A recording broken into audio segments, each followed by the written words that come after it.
Welcome back, everyone. Welcome tonight to our Going Deeper series, day 41. My name is Sylvia, and I live in northern Florida and sometimes the Blue Ridge Mountains of Virginia with my family. If you haven't already gotten your foot soak things together, we will start tonight with the foot soak, as we always start every program with the foot soak. So you'll just need a basin, some lukewarm water, some salt, another container with fresh water, and a towel, either paper or cloth, to dry your feet after the foot soak. So on Sunday, we had a program where we learned about the chakras in our head, and we did a head massage, which was a wonderful hands-on thing to do together. And today our program is Collectivity. If you are new or you've missed any classes, all of our programs are recorded and they are on the website. So you can go back and refer to those. Or after the program, you can join a breakout room where you can get one-on-one attention with a Sahaja Yoga teacher and get updated also. So with that intro, let's bring on our presenters for tonight and our musician. We have a full house tonight, happily. So hello, Michelle. Good to see you. Good to see you. Hello, Kalyan. Hello, Rahul. Great to see you guys. Hello. So let's have our first intro. Michelle, will you introduce yourself, please? Tell us where you're from and how long you've been meditating. Sure. Good to see everybody. Good to see some familiar faces. I'm Michelle Simons. I live in Lynn, Massachusetts, about 10 minutes north of Boston. I've been practicing Sahaja Yoga for 8 years now. Thank you, Michelle. Rahul? Yeah. Hello, everyone. My name is Rahul Kumar. I live in Indianapolis, Indiana. And I've been practicing Sahaja Yoga since 2006, and it is a continued joy for me to share this journey with all of you. Very nice. Thank you. And Kalyan, you're a musician this evening. Nice to see you. Welcome. Great to be here. Hi, everyone. My name is Kalyan, and I live in close to Hartford, Connecticut. And I have been practicing Sahaja Yoga since 2005. Very good. And I'm going to be playing a raga for Collectivity today. So it's actually for this center in the throat area called the Vishuddhi. Looking forward to that very much and to exploring this idea of collectivity tonight. And we're happy to have Michelle get us started off with our foot soak. So see you all after that. Thanks, Michelle. Thanks, Sylvia. So good to be here. Good to see a lot of familiar names on here. It's been a while since I've done one of these. But yeah, like I said, I'm from Lynn, Massachusetts. I studied psychology. I've been working as an addictions therapist for a long time. And now mostly I just teach for a community college for students that are working towards a counseling degree. So I'm also a person in recovery from addiction, and 22 years last December. And I found that Sahaja Yoga, when I found Sahaja Yoga 8 years back, it really enhanced what I already had as a foundation in my recovery. So I practice a 12-step program, and spirituality is a big piece of it. And I was looking for more, like a stronger connection. Tonight's topic is collectivity, which is really difficult actually for people that grew up in America, where we're born in this society where you're an individual and like, do you? And, you know, I was thinking about this earlier, and my dad was always like, Shell, bring your own car wherever you go, because then you can leave whenever you want. If you feel uncomfortable, you want to get out of somewhere. So like I was really brought up to like, you know, be this loner, be this independent, you know, strong, you know, I don't need anybody. And Sahaja Yoga is literally the opposite. So it's like, it can be challenging for people that grew up the way I grew up. And I'm sure there's many of you who can identify with that. So it's a great topic, and it's definitely something that I've found I have to push myself to do. And I always benefit from it. What I found is like, I can't work this stuff out alone. So, you know, we feel a lot of you guys have been coming for a while. This is 41 days, I think. And, you know, we feel catches, we feel things, and I can only work out so much at my altar at home, you know, so going to collectivity is so important, even if I feel like I have to kind of push myself. And somebody told me one time, like, like I might have the key to somebody else's, like to unlock somebody else's, you know, catch, or like, you know, help them grow a little bit. And they might have the key to unlock something in me. So when we all get together, it's like all our Kundalinis are up, and it's like this huge magnet, and it really pulls us to a place that we may not be able to reach by ourselves. So there's my little plug for collectivity. And it's still difficult for me today. So if you're struggling with it, you know, talk to somebody and go, just push ourselves to go. And that's how I've done this, and I've always benefited. So enough talk. I know you're all here to meditate, so let's do that. So let's just start by raising our Kundalini and putting ourselves in a bandhan. And when we do that, let's really keep our attention inside, not just kind of doing it like haphazardly, like a windshield wiper.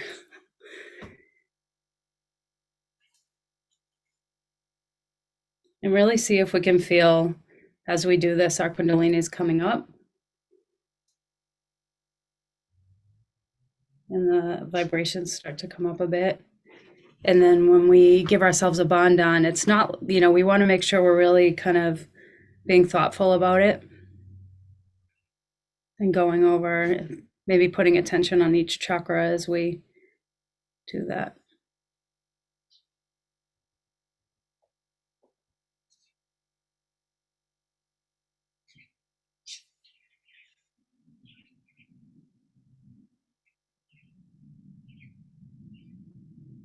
So when we're ready, we can just keep both hands open in our lap. We can put our feet in our foot soaks.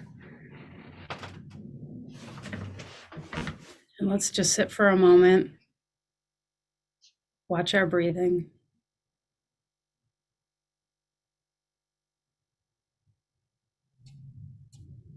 And wherever we struggle, wherever we find, you know, we might be having a hard time physically, emotionally, spiritually, whatever that is, we can always ask in our meditations. So that's something I learned, that this is really personal to each and every one of us, and we can use whatever we use our sort of prayer or our meditation time to ask for what we need.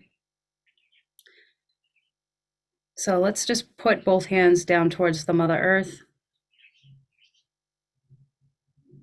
And just allow the gravity to absorb anything that's disturbing us, whether that's physical, mental, or spiritual.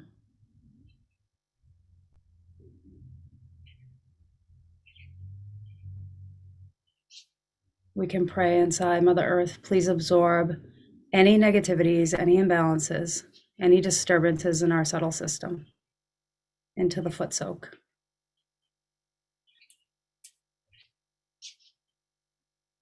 We can also request to please bring the qualities of the ocean to the foot soak so that it absorbs anything we don't want that's in our subtle system, anything we picked up through the day.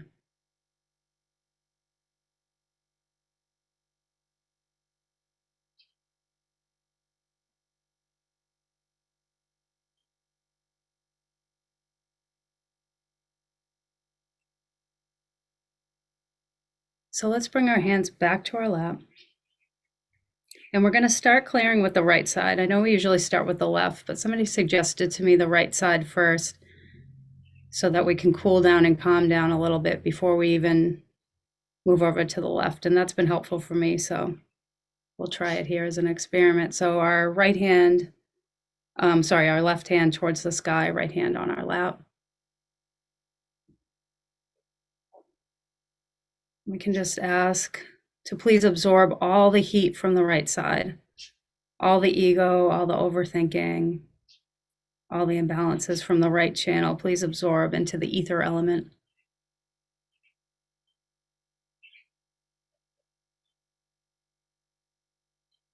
Please cool down our right side with the cool breeze of the Himalaya mountains.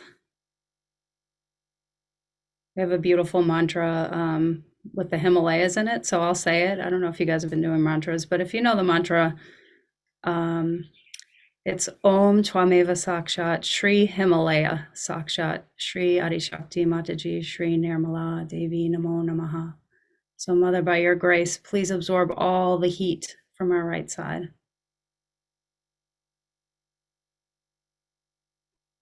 Please settle our attention.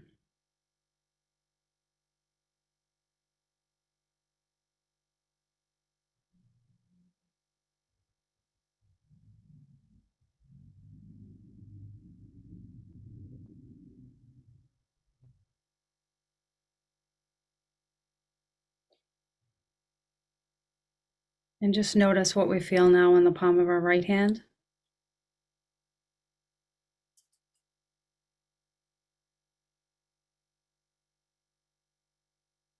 And we can bring our left hand back to our lap, and we're going to take our right hand and just put it down towards the Mother Earth. Left hand open in our lap towards Shri Mataji, or if we have a little altar at home, towards our altar. We can ask the Mother Earth to please absorb all the negativities, any imbalances from the left channel. So this is our emotional side.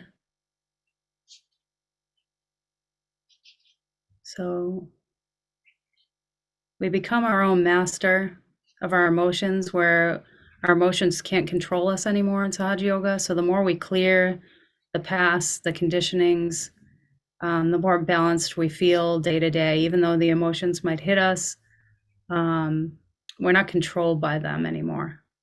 So that's another great benefit of Sahaja Yoga. So Mother Earth, please absorb all the imbalances from the left side. Any disturbances.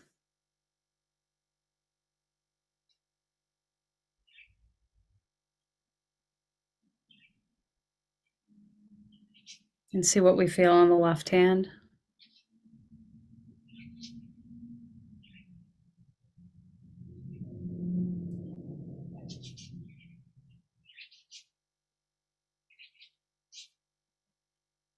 And then we can bring both hands to our lap. Let's close our eyes and just put attention from the base of our spine and follow our attention up our spinal cord, up to the tops of our heads. And see if we can feel, are we pulling to the right or are we pulling to the left? Or do we feel like our attention is completely in the center? If we feel like we're pulling to one side, just continue to follow our attention up the spinal cord and help move it to the center, just with our attention only. We don't have to think about it.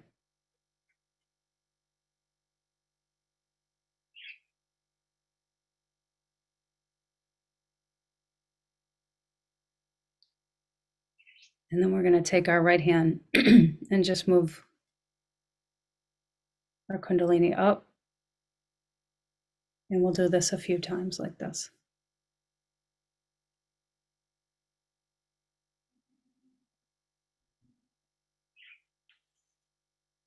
See if we can feel our attention coming up to the top of our head.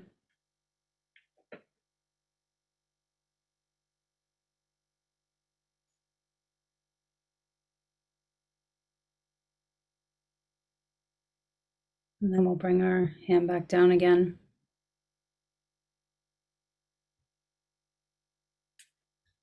Let's take our left hand on the liver, on the right side of our stomach.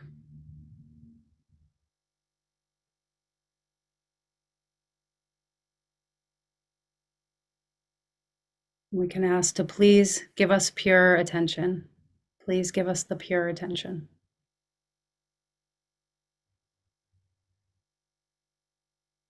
Please settle our attention.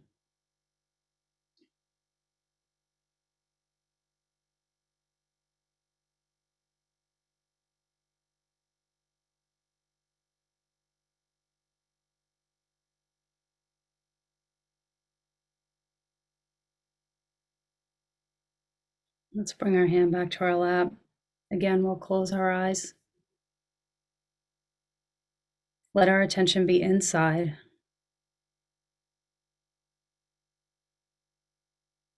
And we can ask Shri Mataji to, by her grace, please cleanse us so that we can be in meditation. Please cleanse all the conditionings that keep us from investing ourselves in Sahaja Yoga. Please clear all the past, all the obstacles to our spiritual growth. Please make us aware of what the obstacles are so that we can grow.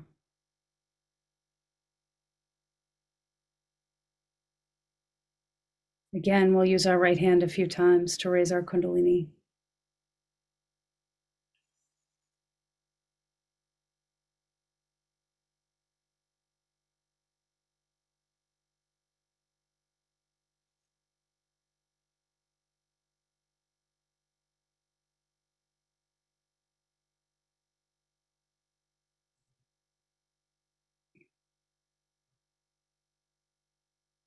And now if we feel settled, we'll do a little bit of clearing for the lower 3 chakras. So we're going to do this Bandhan motion with our right hand. We'll start with the Muladhara, so just around the waist area, giving a clockwise circle in front of the Muladhara.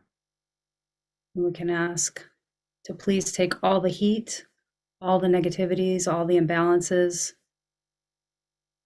from the Muladhara chakra.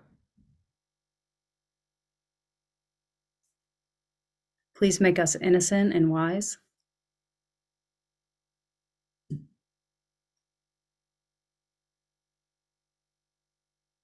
The quality of innocence keeps us with no expectation. So if we're truly have the enlightened Muladhara, then we can go about our days and feel completely free, comfortable, relaxed, and joyful. I haven't got there yet. It's a lifelong journey. But the more we do it, the more we enjoy our lives. And then we'll move up to the Swadhisthana chakra. So that's a little bit right around the navel, a little below the navel. Do this clockwise Bandhan. We can just ask, please take all the heat from the Swadhisthana chakra.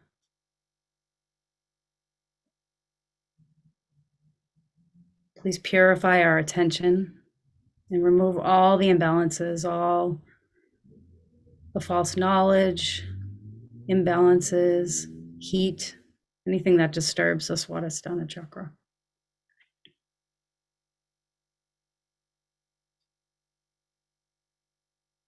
Then we'll go to the Navi void, excuse me, so around the stomach area.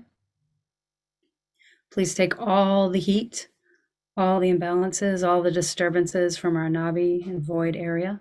And when we can kind of toss the heat or offer the heat into the foot soak. So kind of just like I'm flicking off something, almost like you're shaking water off your hand. You can say, please give us the qualities of the Guru principle. Self-mastery is such an important quality in Sahaja Yoga.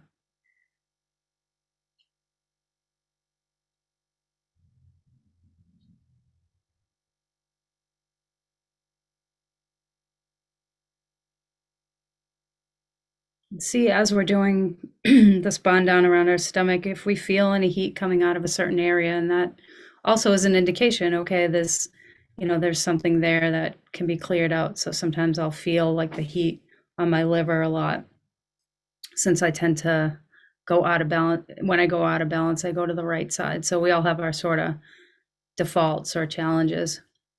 So we can work on that.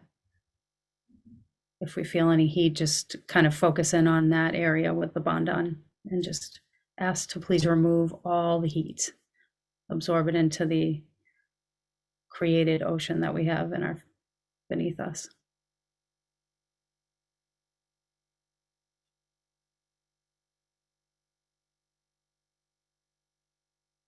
And we can stop and just raise our Kundalini a couple of times now. See if we can feel over our heads. And we can ask to please establish our self-realization.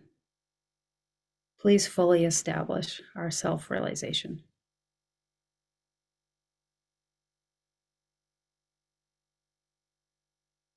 Mother Kundalini, please take your seat in our Sahasraras, which is this chakra at the top of our head.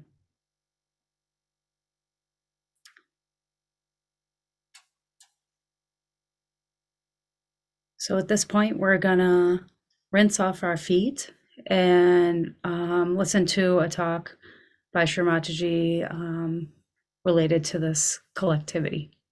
So thanks everybody for joining. And now we're gonna watch Shri Mataji's talk.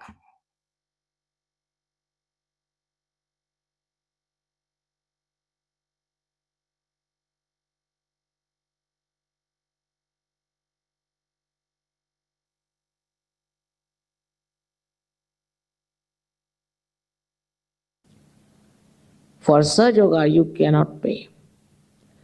You cannot purchase Sahaja,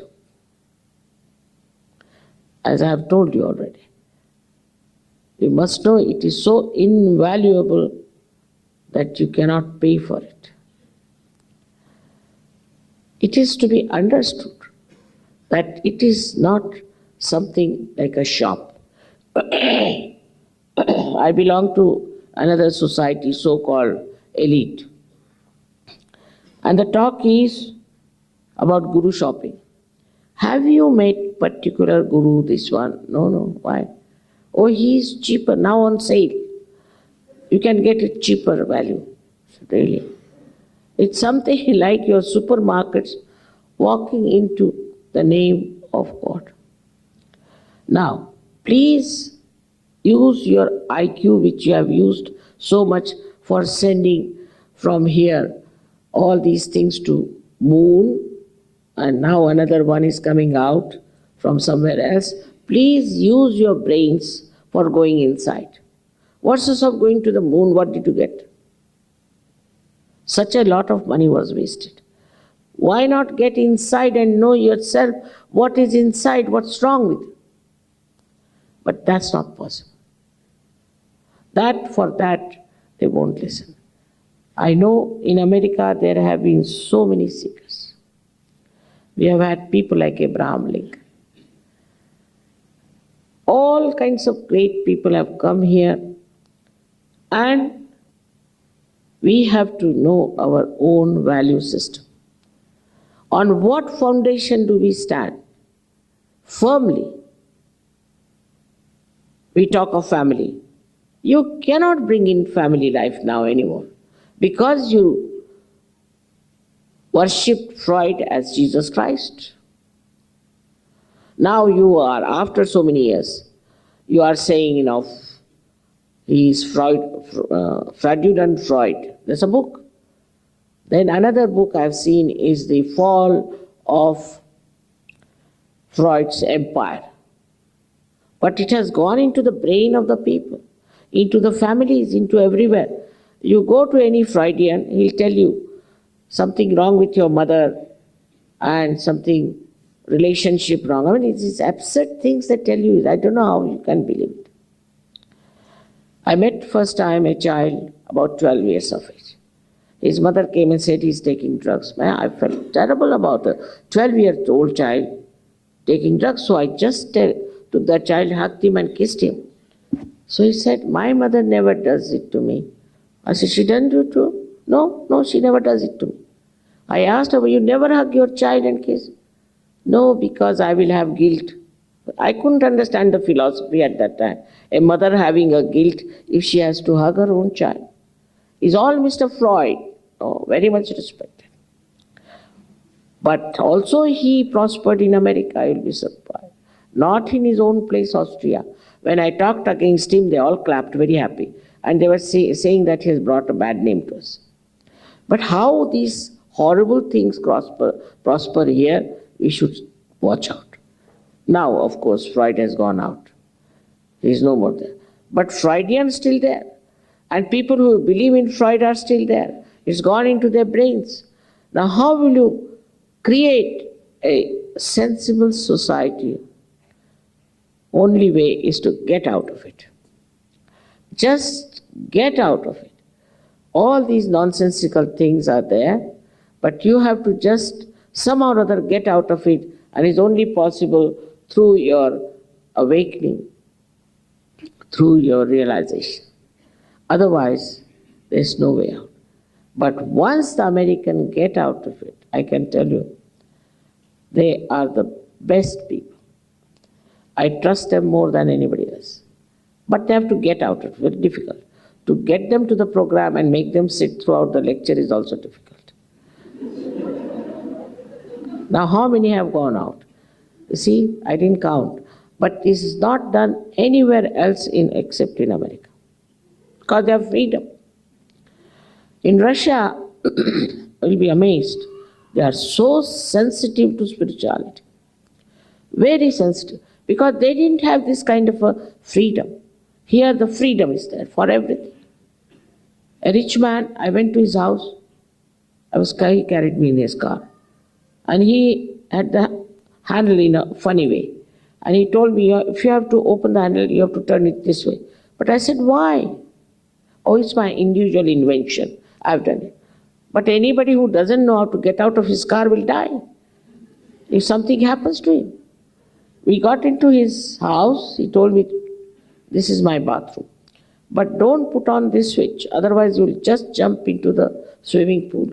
I said, my God, what is this supposed to be? Oh, that's my invention. I said, you give me some ordinary bathroom. I don't want all this nonsense.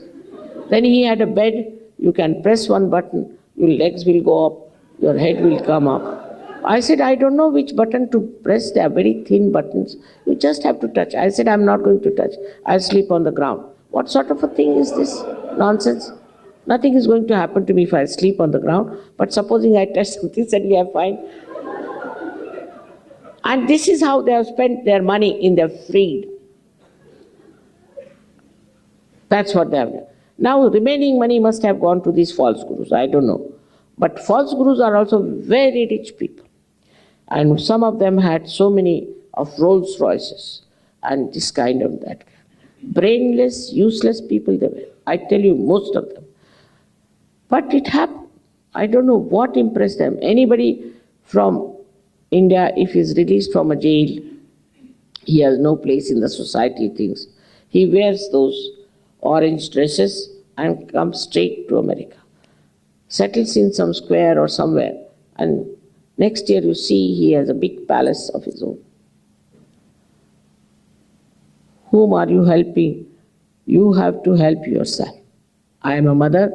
I always ask them, what did your guru do for you? Better look after yourself. Better know yourself. So thus you get your self-knowledge. And also, in the another dimension of your awareness, you develop collective consciousness. Collective consciousness is that you can feel others also on your fingertips.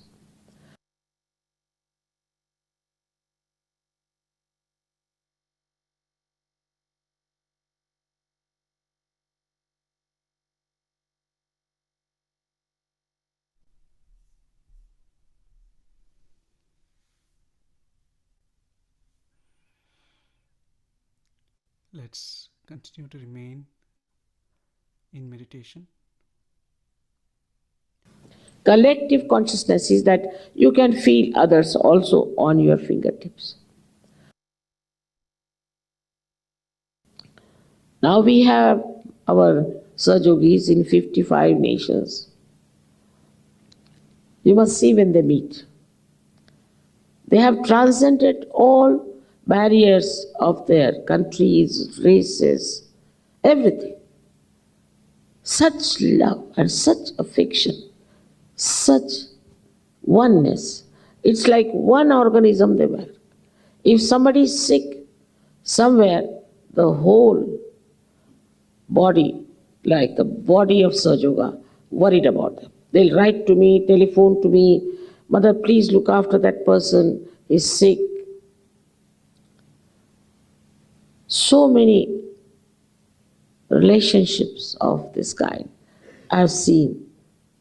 We have always used, as I said, the power of hatred. But this power of love, which is pure love, absolutely pure, you'll be surprised. There are people who are very beautiful, handsome, all kinds of things are there. But I have never seen anybody flirting. They don't flirt.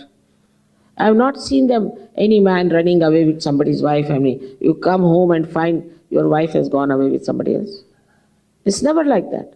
This idea doesn't come into their head because their attention has become pure. Attention has become innocent. It is without any lust and greed. It's such a beautiful thing to happen that your attention also become extremely active. After some time, you just pay attention to someone and you are in communication with that person. Immediately, if he's sick, if he's in trouble, he's safe. It's so miraculous. And the government of God is so efficient, so quick. It is really worth knowing yourself because you are fantastic. You are extremely beautiful inside. You are so extraordinary that you do not know, you cannot be aware of it. Unless and until you are connected to the mains, you don't know what you are. It's like this, if you take a small television box to in some remote place in a village, they'll say, what is this box? Say, oh, you'll see lots of films in it. They'll say, how can we believe this is a box? That is how we think about ourselves, we are a box only. But once this box is connected to the mains, you see what this box is. Because it is all built in you.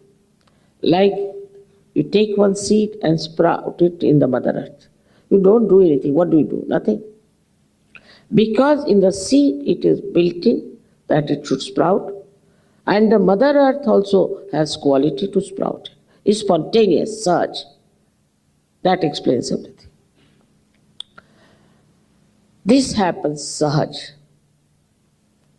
You cannot manipulate it or do anything about it. Just works out effortlessly, absolutely beautiful.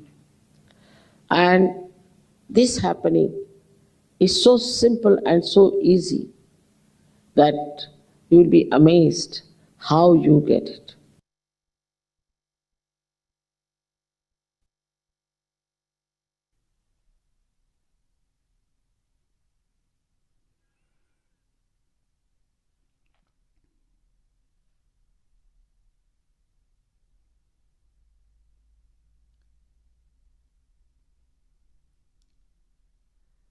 Let's stay in that state of effortlessness.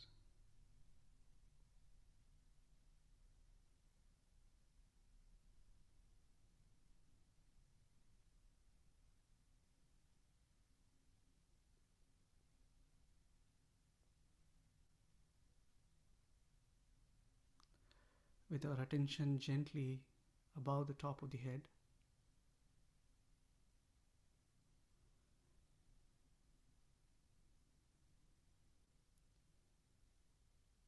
We'll just let those words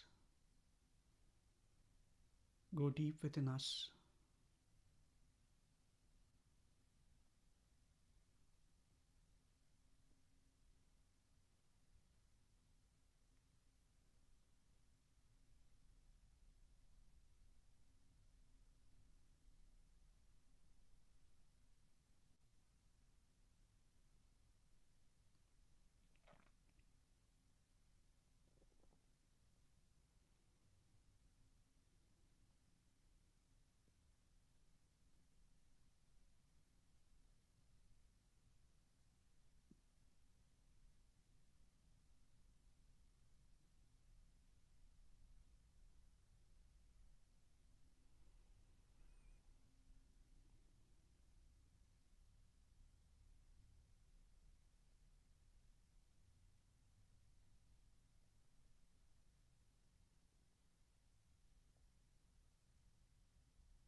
That was beautiful, Kalyan.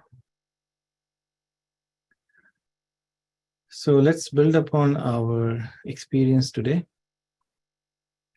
The truth is that we are all in the ocean of collective consciousness.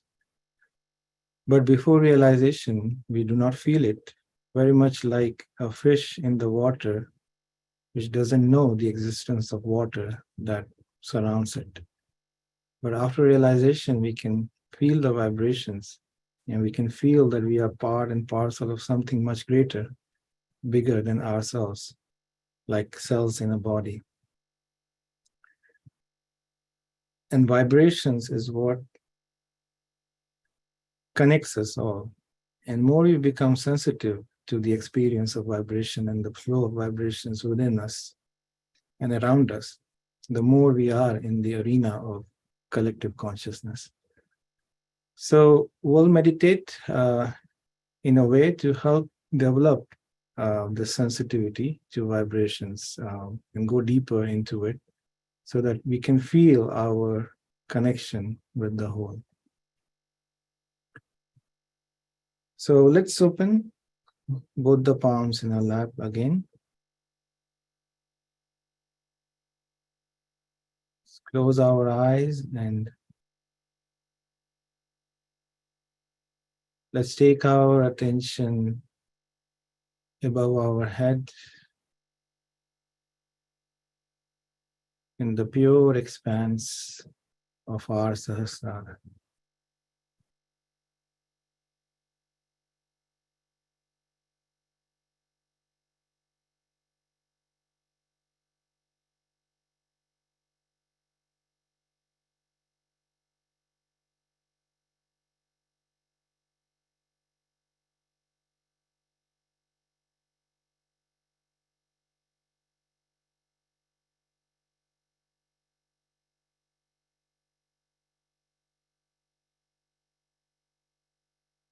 Now let's slowly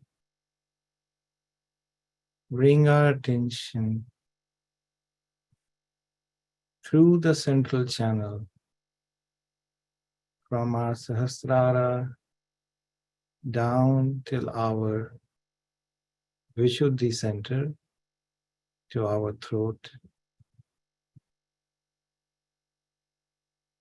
Let's feel our throat area and top of our head at the same time.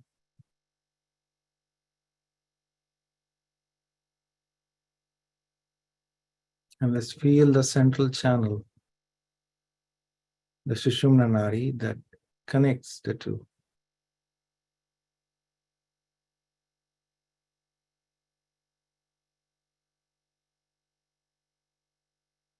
Here we will just simply request, Mother, all we desire is your pure love, your pure vibrations.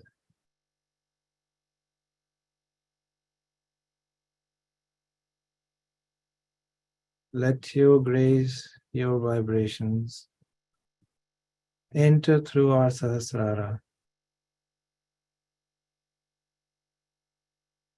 flow through our Sushumna, down to our Vishuddhi.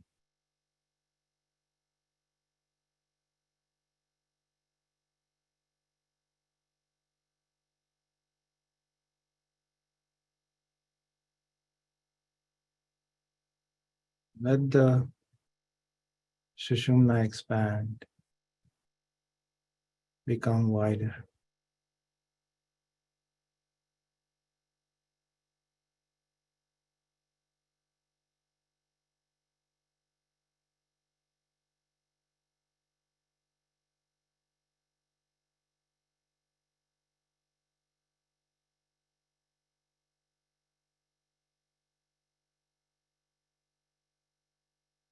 Feeling our Sahasrara, our Vishuddhi, and the Sushumna in between.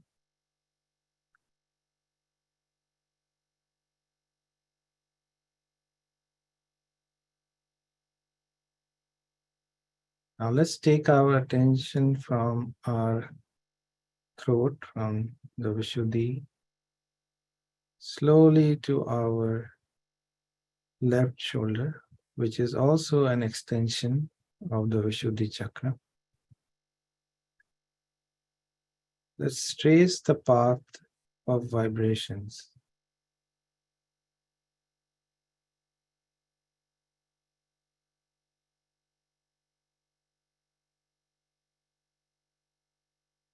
So let's feel our left shoulder and the center of our throat.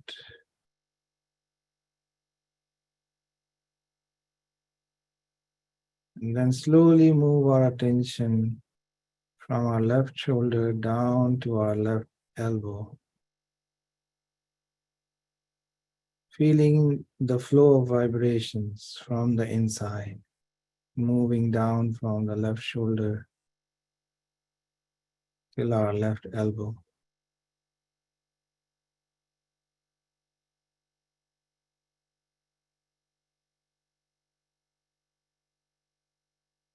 The subtle channels through which the vibrations flow within us.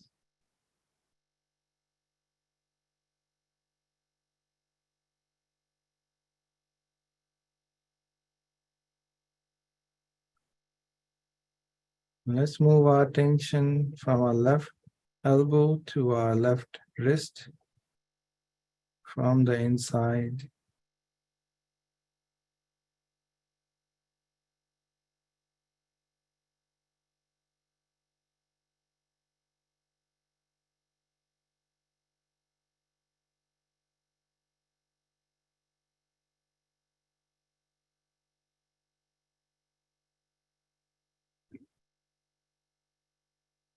Now we will slowly move our attention from our left wrist to each of our fingers, from the inside, feeling the flow of vibrations. So let's move from left wrist to our left thumb, all the way to the tip of the left thumb. And bring it back to the wrist. And then we move it to the left index finger.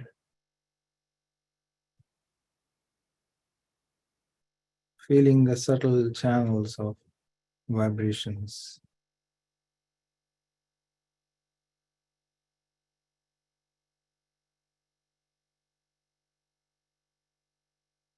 Then we bring it back to our left wrist. And then move from the wrist to our middle finger.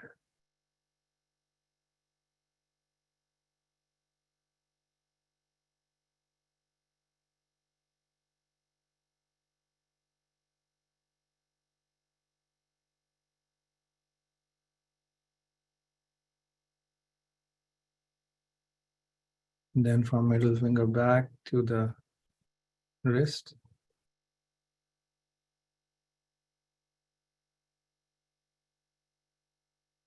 And then from the wrist to the ring finger.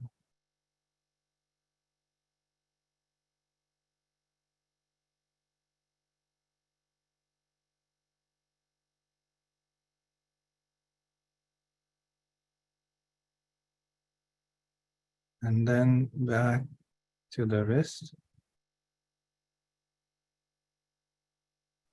And then from wrist to the little finger, all the way to its end.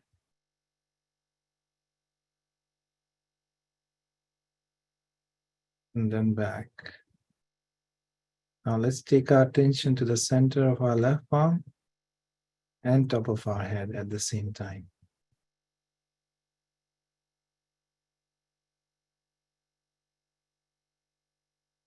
Now see how you feel on your left palm. You may notice that there is an increase in sensitivity. You may be feeling more vibrations, or you may become aware of some catches, tingling.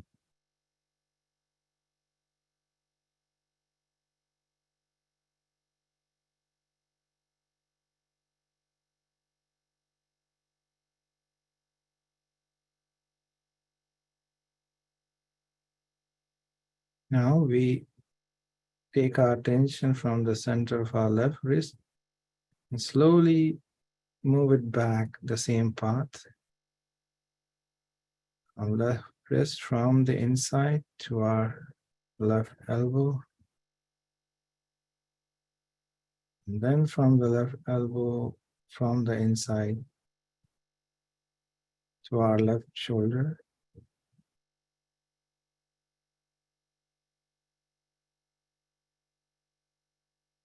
You may feel a subtle flow of coolness as we move our attention.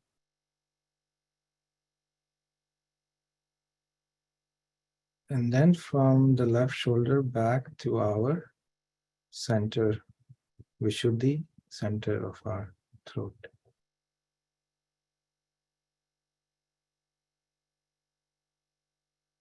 Now we move from the center Vishuddhi to the right shoulder.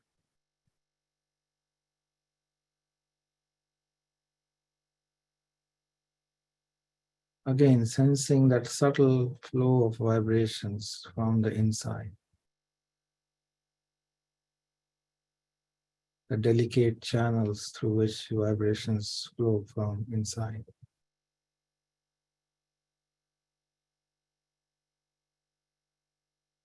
Now from right shoulder down to our right elbow, very slowly from the inside of our right arm, we move our attention down.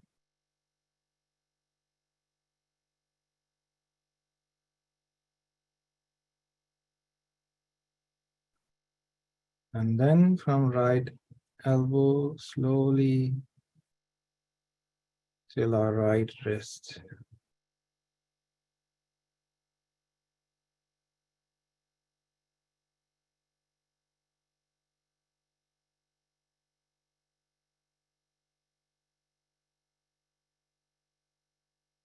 Now from our right wrist, we slowly move our attention to the tip of our right thumb.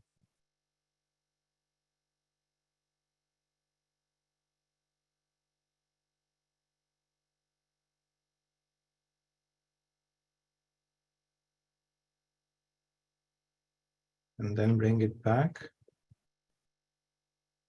to the right wrist.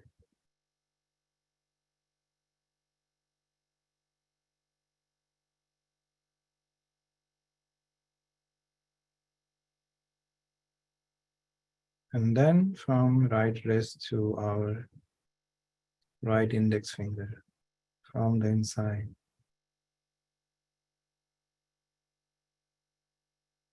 All the way till the tip of our right index finger.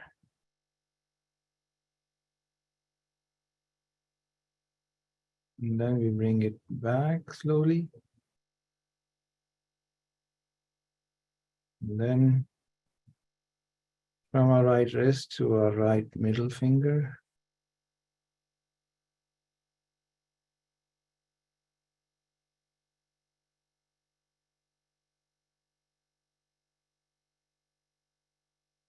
And then back.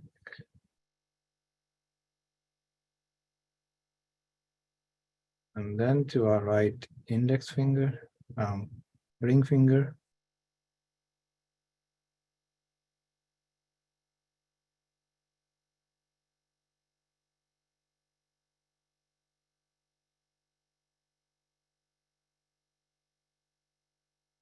And then back.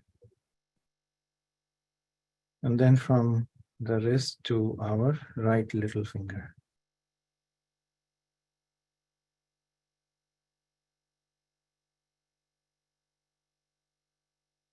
And then back to the right wrist.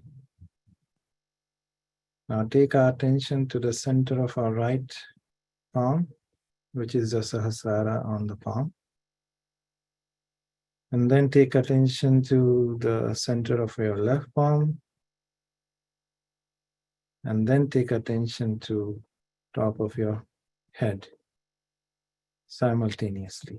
Let us feel all these three places.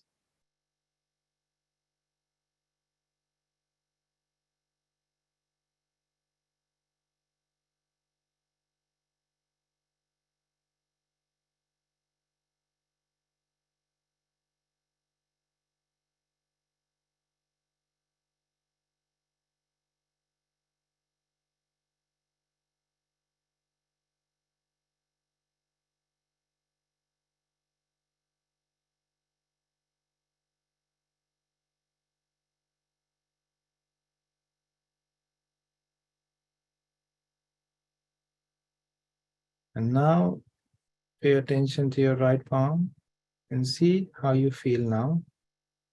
If you sense more vibrations on your right palm, more sensitivity to the catches.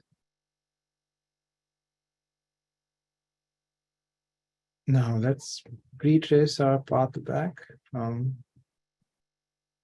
right palm to our right wrist, slowly following the subtle channels of the flow of vibrations from the inside till our right elbow, and from right elbow higher to our right shoulder, and then from right shoulder till the center of our neck, the throat area. Now feel both your shoulders and the center of your neck, the throat, all three together.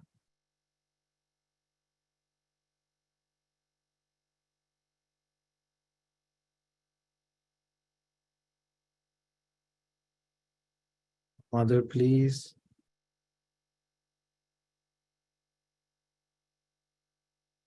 let me feel collective consciousness. Let me feel that I am part and parcel of the whole.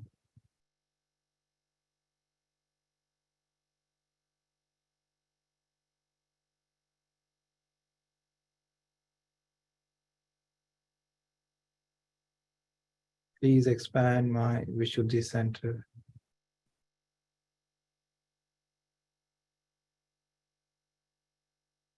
Please vibrate my Vishuddhi center.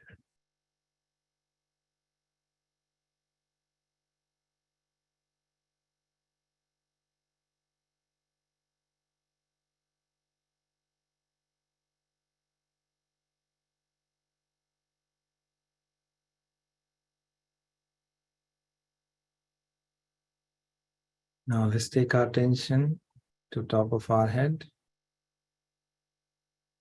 into the silent expanse of our Sahasrara.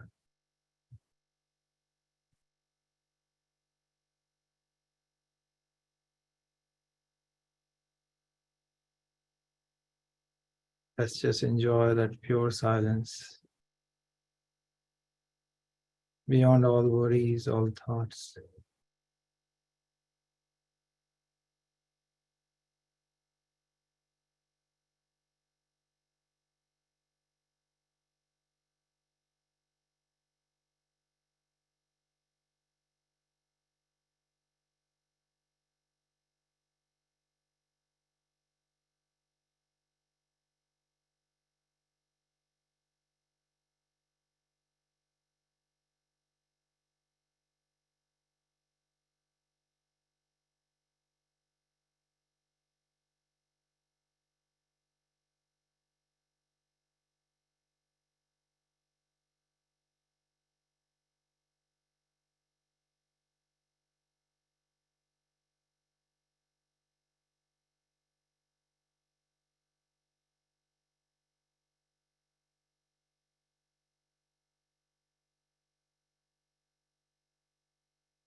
In this silence, we are all one.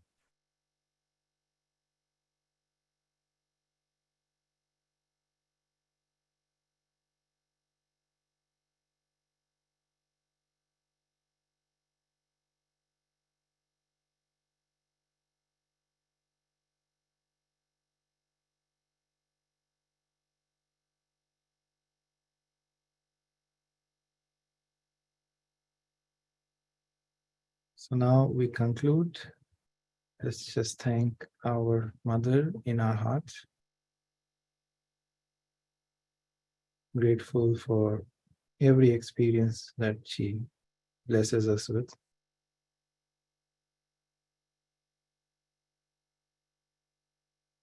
And then let's slowly raise our Kundalini, put ourselves into Bandha.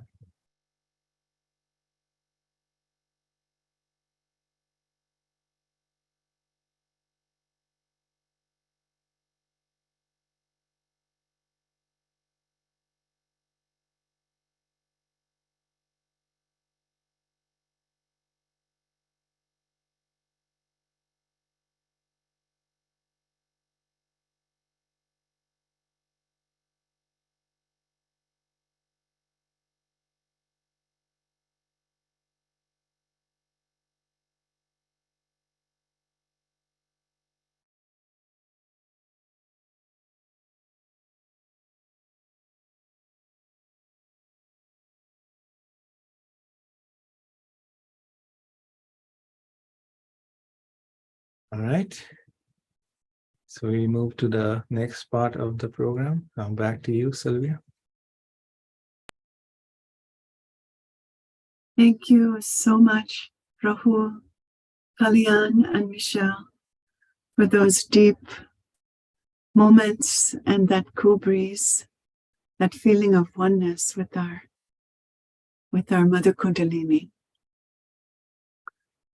So keeping our attention in that silence, we can learn that on Thursday, we will clear our upper chakras and then have a session with Bija mantras. Bija mantra is our real favorite to learn. Bija means seed, and Bija mantras are single syllable sounds which resonate with the divine qualities of the chakras to clear them. So our course schedule, as you may be knowing, is coming to an end. This Going Deeper session will end on Thursday. That is day 42, since we started in January of this year. We are going to have a 3-week break. However, our collective foot soaks and meditations will be ongoing during the break. Those are on Monday, Wednesday, and Friday at the very same link and the very same time. So we hope you won't abandon us. We hope you'll stay with us for the foot soaks on Monday, Wednesday, Friday at 8:45, the same Zoom link. Our session 3, another 21 days, it will be called Journey Within, and it will start on Thursday, April 20th, and run until Tuesday, June the 6th. 7 weeks of 3 days each. So we hope you're all going to join us for that. And while we're waiting for that, third week, for that break, then we hope that you'll continue to join us for the foot soaks. Of course, all this time you've been hearing from us, and now we really want to hear from you. Today, we want to institute a survey. There are 2 questions. You'll find the survey in the chat. You can open it now and keep it on your computer, but you don't have to answer right now.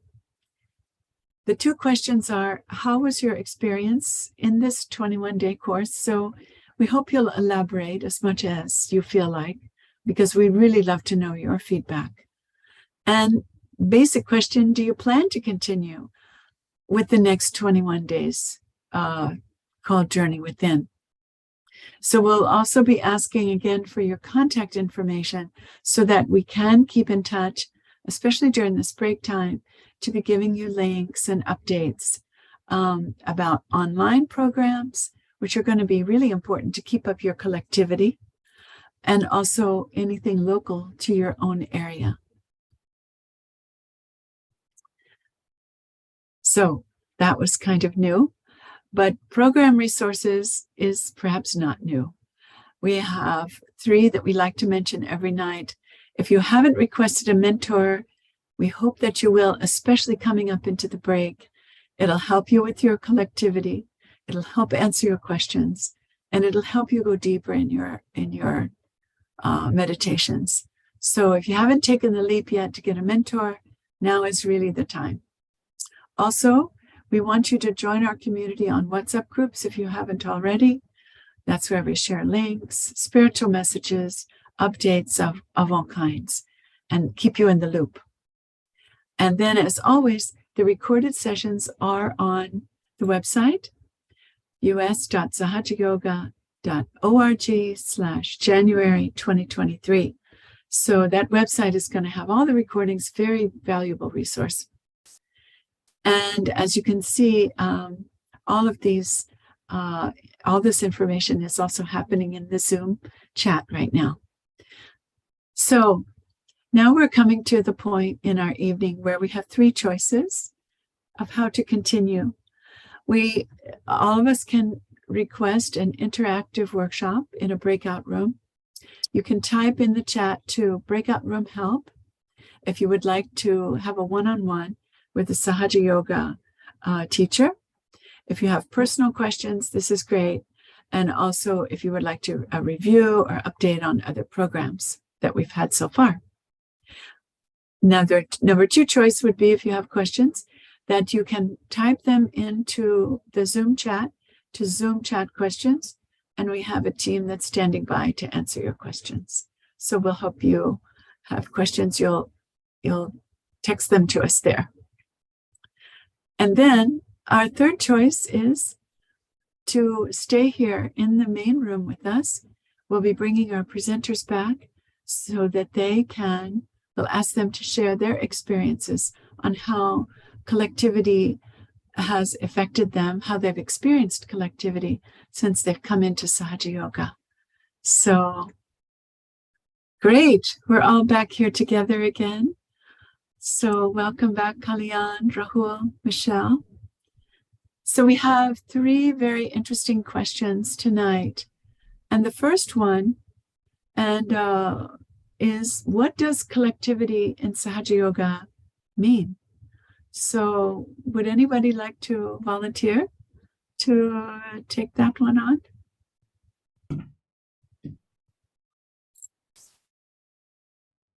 Everybody's being very polite. I can go if you want. Yes, please do, Rahul. Yeah, collectivity in Sahaja Yoga goes so much beyond just a general understanding of what collectivity would mean. It is not just coming together in person on a physical level and interacting with each other and creating that bond and relationship, but it is also feeling that connection with each other, even though we may not be in physical proximity with each other. Through the experience of vibrations and through meditation, we can feel each other. When we meditate together, we sense the chakras of everybody as a collective, and we help each other out also on that level. If a certain center of mine is weak, and then I'm meditating together in a collective, somebody who has that center strong is nourishing my center, which is weak, and vice versa happens. So we are helping each other out and nourishing each other out. So there's a very subtle, delicate, beautiful flow of energy that is happening in the ether, which is connecting us. So collectivity in Sahaja Yoga, goes very much beyond just the general understanding. It is very much also on the subtle level, feeling oneness with each other, even though you may not be. That's why collective meditation is so helpful. Yeah. Pardon me. Wow, beautiful description, and I hope encouraging to everyone. Michelle or Kalyan, there's not much I suppose to add, but if you have something to add, we'd love to hear it also.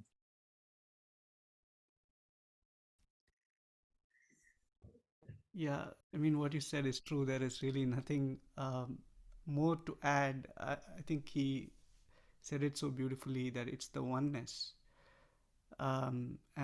It's like when we are together, we become collective ourselves, right? So the being within us is collective by nature. So it's not just individuals coming together, it's actually the collective being that we experience when we are together. Yeah. Yeah. Yeah, I think I kind of said it in the beginning too, that we're not raised that way in the US. So it's not that it's so foreign to us, but it definitely it has to be sort of like it's a conditioning that we have that, to be independent, right? So that concept, for me was definitely like challenging to step into, and I remember when I first went to a Sahaja Yoga meeting, and I really liked the instructor though. I thought she was awesome and I wanted to hang out with her. So I kind of broke through like some of those, some of my, shyness or whatever. And I remember I emailed her and I was like, can we hang out sometime? And she invited me over to dinner to her house. And I remember the whole family was meditating. There was 2 kids, her husband and her, and like they were singing together, and he played the harmonium, and this was like my first experience with anything like this. And I just remember like tears of joy like jumping off my face, being like, I found my people. Like I was just like so desperate to find people that were like seeking their spirituality as ardently as I was. And so then like that really reinforced like, oh, I just want to be around these people. I don't want to be around, like all the other stuff I see all day, So, yeah. That's very true. I mean, in the very beginning, when I joined Sahaja Yoga, I also used to have this fear that by being collective, would I lose my individuality? But I realized that is not the case. Your individuality gets a perspective, gets a background, and you retain your individuality, very much like you are a cell of the heart, or you are a cell of the brain, or you're a cell of the liver. You are still the cell of the heart, and you retain your unique qualities of being that. But now you have this greater awareness that you are part and parcel of something bigger, part and parcel of something much larger than you were aware of. And that gives you a lot more of a meaning and purpose and sense of connection and oneness, while retaining your individual characteristics. So I think that really helped me, but that awareness slowly I gained in Sahaj. So I maybe some people also have that fear in the beginning. So, well, I think you all have already touched on the next question then. So maybe but we could probably dive even deeper into it. So how would you say you have changed in your understanding and the importance of collectivity since you've been practicing Sahaja Yoga? Please do give some more examples, as you've already started to kind of do. Maybe Kalyan, would you like to go next? Sure. So as I had the journey having the collective meditations, one of the things that we do is we work on each other. So it's actually very simple. I'm not sure. I mean, I'm sure people here will experience it very soon when they're able to come in person. So we just sit one behind the other, and like we give vibrations to our centers, we can give vibrations to others. And one thing which was very interesting to me was that when I was working on the other person, I was able to feel those vibrations in my centers. And it was like, there was really no difference, right? It was not as if I was doing something to him or he was doing something to me. It was like a collective experience where the energy was working through us. So that was a revelation to me that we're all like one at some level, right? So, and when we experience the joy, it's amazing. Yeah. And I think maybe some of us have also realized that even though we're online so much, we've been having to do this through Zoom rather than being in person now since the pandemic. But Michelle, do you also feel that like that would definitely be a change in our understanding, wouldn't it? If we experience that kind of collectivity even through Zoom. Yeah. I mean, it was surprising, honestly, like from the beginning of the pandemic to see how that was going to work. And it did, our groups went to Zoom. Although I will emphasize, we should, I'll even speak for myself, right? That I benefit so much more actually in person. There's just a different, something different. And vibrations can be amazing online, and I've experienced that too. But I just need to be careful that I don't become too complacent, right? And just say, oh, I'll stay home tonight and just watch the online, or whatever. So I try and go in person whenever possible. because there's something to that. Plus sometimes you get a nice massage. I come in and somebody will spontaneously give me a nice shoulder rub and I'm like, I just melt because, it feels amazing. So the human touch is, something also that's really beneficial for us. Oh, absolutely. Beautiful. Beautiful. So I guess you kind of touched on a little bit on the next question too. So our third question tonight is, what are some of the challenges we face in being collective? Rahul, do you want to take that one up? Yeah, sure. The challenges that we face in being collective, it can come either from the left side or it can come from the right side. And the way it manifests is that from the left side, it could be just lethargy to go out there in the collectivity. It could also come from a sense that people will judge me or I'm not good enough. Mm-hmm. All those kind of things, emotions can come and prevent you from being collective. Whereas on the right side, you may feel that I have nothing to gain. I already know much. I'm better than others, and that can prevent you from being collective. Or you may join collective, but on a superficial level, so that you can maybe showcase yourself, but you're not really connecting with other people on a heart level, on a deeper level. So these are the two barriers. And that is where, when we are in balance, then collectivity becomes a very natural consequence, because we are connected to our spirit, and spirit is a collective being. So, yeah. Thank you. Thank you. Kalyan, how about you? Oh, can't hear you, Kalyan. I can't hear you. Okay. Is it better now? Actually, is it possible to push the volume a little bit more? I was noticing. Okay. I'm keeping the mic closer. Is this better? There we go. Okay.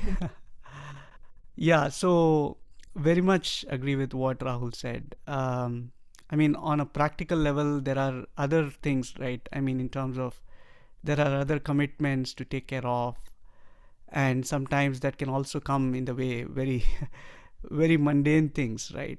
But at a subtle level, what Rahul said was exactly the case, right? Either it's the ego or the superego, which kind of emphasizes your individuality more than letting you dissolve in that ocean of collectivity. So Mm-hmm. yeah, those are the barriers. But I think with a stronger desire, it happens. And Michelle also, like you said, she pushed herself, and the benefits were there, right? So, Michelle, you've had those kind of challenges, but you decided that being collective is more important. Yeah, definitely. And it enhances like the things we think are, like more important, like work or this or that. Like what I've found is making time for meditation and collectivity makes time for everything else. So that's the interesting piece of it all. It's like this magic that happens, right? Right. I think probably we've all had maybe that kind of experience. I just had a request. Okay. So I'm going to tell a quick story. I got confused because the way the request was, but anyway. So I had this experience. I was going to a larger collective group at somebody's home that I wasn't used to, right? So I was a little nervous about going, but some of the people that were practicing Sahaja Yoga around the Boston area here were kind of pushing me, like, you should come here, you should come here, you should come here. And they were very persistent, and I respected that. So I went. And like I said in the beginning, I had like an exit plan all the time. Wherever I go, I always had like an exit plan. So I had my bag and I had my coat. It was the wintertime in Boston, which is cold and sad. And so I put my they were like, oh, put your stuff down. And it was a small apartment, and like people started pouring in, and I put my stuff down by the door. So I was like, okay, like eyes on the door. I know where the door is. Here's my stuff. If I'm really uncomfortable, I'll just grab everything and go. So I sat down, and as people are coming in, and it was, like a 2-bedroom apartment, and we started filling in like almost 30, 35 people in there. We're getting really cozy, right? So furniture started getting moved around and things started moving around. And I noticed like my stuff got moved a few times, but I had my eye on it. I was like, there's my attention, right? My attention was on my belongings, right? Not on. And I was getting a little like anxious, like, my stuff's getting moved around. And then I was like, all right, just surrender. This is good for you. Just chill, you'll be all right. And then all of a sudden, like, they open a closet and they started moving everybody's belongings in this closet, and they shut the door. And I was like, no, I can't get out. There goes the exit plan. Yeah. So I was like, now what am I going to do? Right. So I'm sitting there, and like, I was like, well, I'm kind of sitting in the back. Worst case scenario, I really want to get out of here. I can slowly like sneak to the closet door. And I kid you not, this is all playing in my head. And all of a sudden they start moving a couch, and they push the couch against the closet door. No way. It's like, I'm done. The real test. Yeah.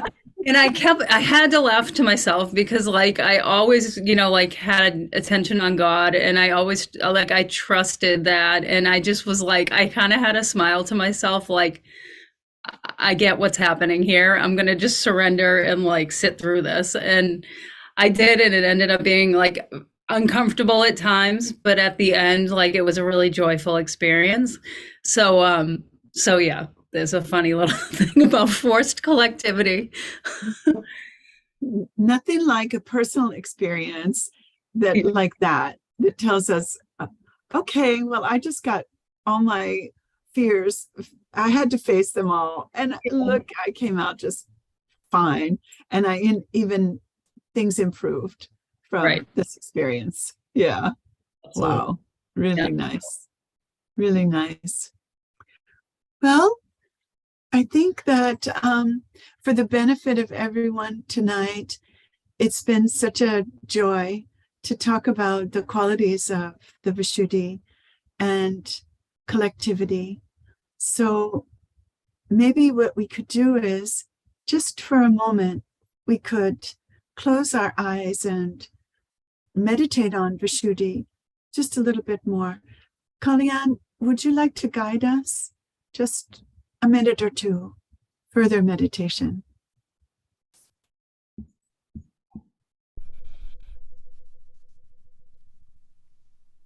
We'll just take a couple of deep breaths.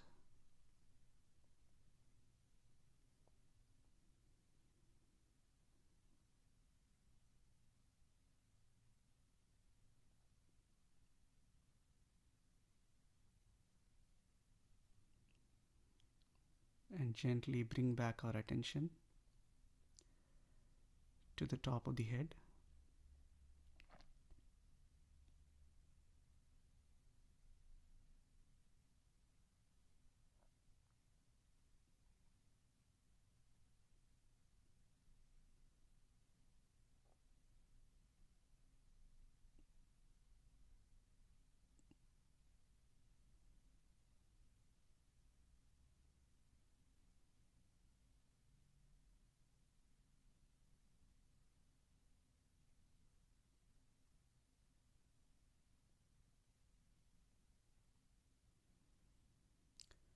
Let's feel the joy of the vibrations flowing from the top of the head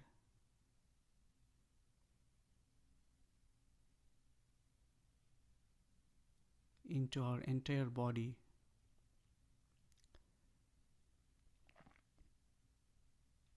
into all our centers.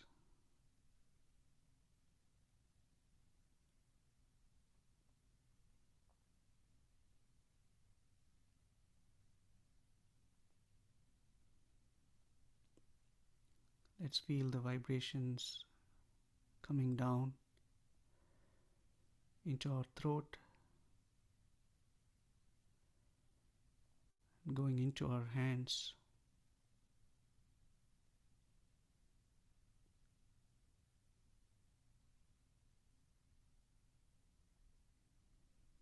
letting us experience the flow of these vibrations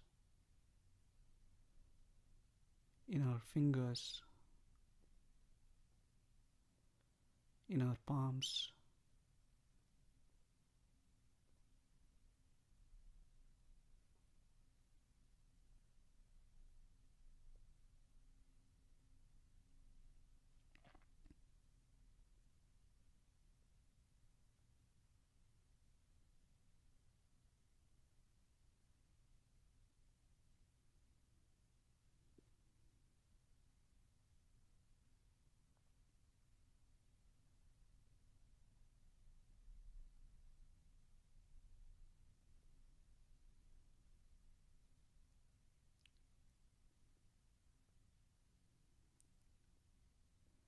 the spirit within each of us is a reflection of the same divine principle.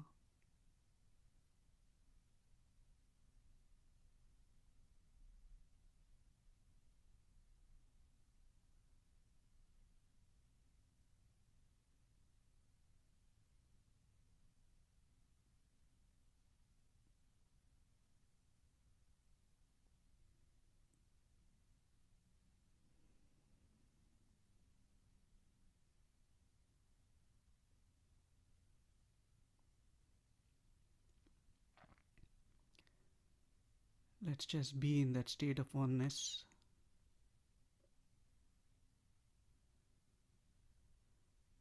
which connects us with the all-pervading power,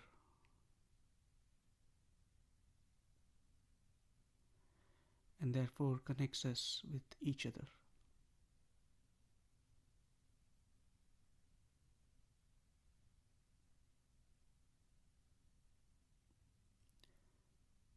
Just be in silence for one more minute.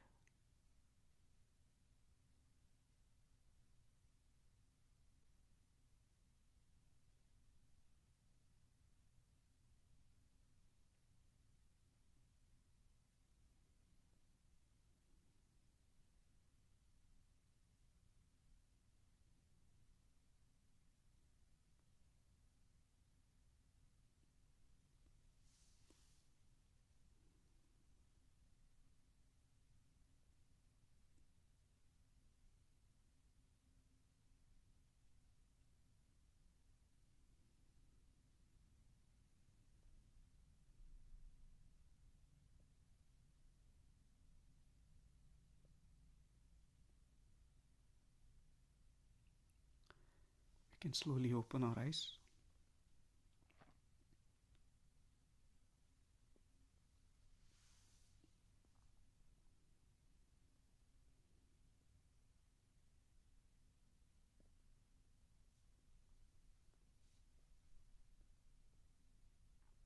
We hope everybody felt the depth and the cool breeze and the oneness with our spirit, which is the collective being, through the whole program tonight.